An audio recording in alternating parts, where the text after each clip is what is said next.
But first, a bit about where we come from. ASHP, aka the American Working Class History Project, grew out of successful 4-week seminars that Steve Brier and Herb Gutman led at the Graduate Center to discuss the new labor history with members of a variety of labor unions.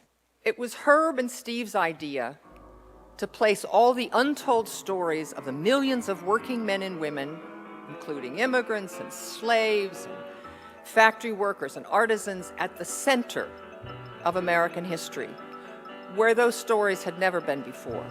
We did this in 79 and we did it in 80, and Herb was ready to think about doing it again for a 5th year. And I said to him, you know, Herb, as wonderful as this is, the problem is we're reaching 15 people a year. And rather than bringing 15 people to study with us, maybe what we ought to think about is create a curriculum where we send that out to worker education and labor education programs. And Herb liked the idea, and basically from there we kind of hatched the idea of what was then called the American Working Class History Project. I mean, we think of Who Built America and the Who Built America curriculum as built around a textbook, obviously. But initially we weren't going to write a textbook. The original written material was essentially a curated selection of scholarly articles. We came to the realization pretty early on that this was not a winning combination, that editing scholarly articles was not the approach, and that what we really needed to do was write our own textbook.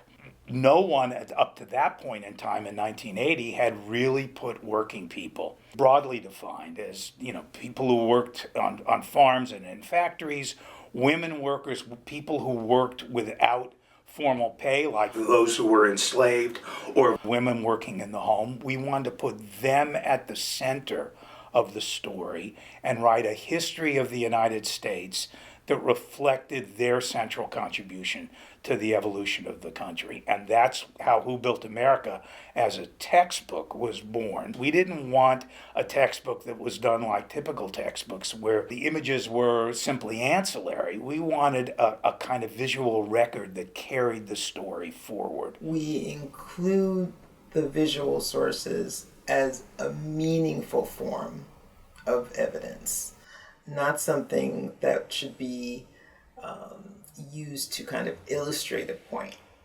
but a source that can give us some insight, right, on a particular topic. The visual evidence is as important as editorial, a diary entry, a speech, another text document. Okay, that's the premise from where we originate.